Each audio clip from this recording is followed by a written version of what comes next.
Hello friends. कुछ friends मुझसे पूछ रहे थे कि सर नेक्स्ट वीडियो कब बनाओगे। कुछ फ्रेंड्स बोल रहे थे कि सर हमारी इसका टॉपिक क्या होगा। कुछ फ्रेंड्स अपने नीट का स्कोर कार्ड मुझे भेज रहे हैं और बता रहे हैं कि सर क्या आरपीवीटी में इसका कुछ फ़ायदा मिलेगा या आरपीवीटी के स्कोर से एआईपीवीटी में कुछ फ़ायदा मिलेगा। तो देखिए, मैं आप सभी के कमेंट्स का जवाब आज दे देता हूँ। अब आपके कमेंट्स कहाँ कहाँ हैं मुझे कोई आइडिया नहीं, क्योंकि इतने सारे कमेंट्स डेली आते हैं तो पता नहीं चलता किसका कमेंट कहाँ था।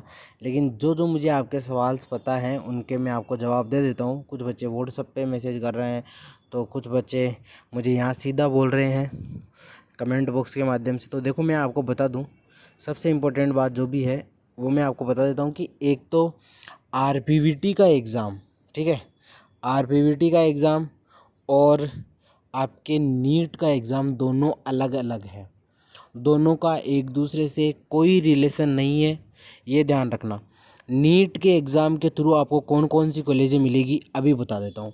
नीट के एग्ज़ाम के द्वारा आपको एमबीबीएस की कॉलेजें मिलेगी, जिसमें government private payment seat donation seat सब कुछ आ चुकी है, ठीक है। नीट के द्वारा आपको बीडीएस की कॉलेजें मिलेगी, सारी टोटल जितनी भी बीडीएस की कॉलेजें होती है वो सारी की सारी।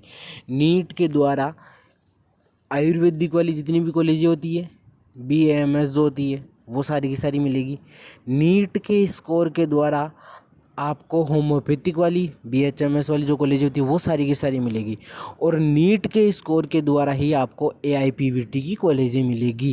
यानी जो आरपीवीटी वाली कॉलेजें हैं उनमें सेंटर की जो सीटें रिजर्व है, उन रिजर्व सीटों पे, जैसे आपने देखा था ना, बीकानेर में 40 सीटें हैं तो 40 में से बीकानेर में 28 सीटों पे क्यों लिया जा रहा है, क्योंकि बाकी की जो 12 सीटें हैं वो सेंटर के द्वारा पहले से रिजर्व है। उन 12 सीटों पे एआईपीवीटी के स्टूडेंट्स आएंगे। अब मैं आपको कट ऑफ बता देता हूँ। सबसे ज़्यादा कट ऑफ रहती है एमबीबीएस सीट की, चाहे वो गवर्नमेंट कॉलेज हो, एमबीबीएस की डोनेशन सीट हो, पेमेंट सीट हो, कैसी भी सीट हो, प्राइवेट कॉलेज। उसके बाद कट ऑफ रहती है बीडीएस की। तीसरे नंबर पे कट ऑफ रहती है एआईपीवीटी की। और चौथे नंबर पे कट ऑफ रहती है आयुर्वेदिक की, बीएएचएमएस की जो होती, बीएएमएस जो होती है। और सबसे लास्ट में रहती है बीएचएमएस। तो अब आपको पता लग गया होगा कि आपके जितने मार्क्स हैं आप उस मार्क्स के आधार पे कॉलेज भरिए। जैसे आपको पता है, ओबीसी के एज ए कैंडिडेट की बात करूँ कि जिसके 600 से कम नंबर है उसे एमबीबीएस नहीं मिलेगी रेगुलर सीट, तो वो एआईपीवीटी की कॉलेजें लगा सकता है। अब वो नीट की कॉलेज 4-5 कॉलेज लगा दे बस, और उसके अलावा उसको नीट की कॉलेज लगाने की आवश्यकता नहीं है, वो एआईपीवीटी कॉलेज लगा दे। रही बात आरपीवीटी के द्वारा क्या एआईपीवीटी की सीटें मिल सकती है, नहीं मिलेगी। आरपीवीटी राजस्थान का एग्ज़ाम है और इसमें राजस्थान की वेटनरी कॉलेज में ही सीटें मिलेगी और कहीं नहीं मिलेगी, ये ध्यान रखना। ये सबसे बड़े सवाल थे जिनके जवाब मैंने दे दिए हैं। इनके अलावा आपका और कोई सवाल हो तो आप मुझे कमेंट बॉक्स में कमेंट करके बता सकते हैं। और जो भी देखो मुझे आपके सवाल पता चल रहे हैं, मैं उनके सभी का जवाब दे रहा हूँ, आप चिंता ना करें। और कुछ बच्चे ऐसे हैं जिनको आरपीवीटी को लेके बहुत सी दिक्कतें आ रही है, तो मैं उनको बता दूं कि 23 अक्टूबर 2020 को आपका अलॉटमेंट लेटर या तो आपके register email ID, register mobile number, या फिर आपका जो एप्लीकेशन फॉर्म है, जैसे आप रजिस्ट्रेशन के लिए खोलते हो, वो साइट पे जाके वहाँ पर आपको आपका अलॉटमेंट लेटर पता लग जाएगा। यदि आपका सिलेक्शन हुआ है तो आप 23 के बजाय 24 को देख लेना, या 23 को जब आएगी इन्फॉर्मेशन तो मैं आपको दे दूंगा, ठीक है।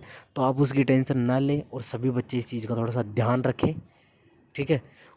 और 23 के बाद आपको 28 को डॉक्यूमेंट्स वेरिफिकेशन के लिए, फ़ीस के लिए, जो भी है आपके कौन कौन से डॉक्यूमेंट्स की लिस्ट में बता चुका हूँ, फ़ीस के लिए वो सब आपको जो अलॉटमेंट लेटर आएगा उसमें सब कुछ लिखा हुआ होगा, बस उसे ध्यान से पढ़ लें आप लोग। अगर नहीं आता है तो उसे गूगल ट्रांसलेट में ले जाके, इंग्लिश में लिखा हुआ है, नहीं आता है तो गूगल ट्रांसलेट में ले जाके उसको इंग्लिश कर लो, इंग्लिश की हिंदी बना लो। अगर हिंदी में आता है, आपको हिंदी समझ में नहीं आती तो उसकी इंग्लिश बना लो गूगल ट्रांसलेट में ले जाके। लेकिन अच्छे से उसको पढ़ना, तभी आपको पता चलेगा कि आपकी कौन सी डेट को कौन सी जगह काउंसलिंग है और क्या है क्या नहीं है, ठीक है दोस्तों। तो आज की वीडियो में बस इतना ही। उसके बाद देखो आईसीआर के लिए भी कई बच्चे बोल रहे हैं सर आईसीआर का रिजल्ट कब आ रहा है।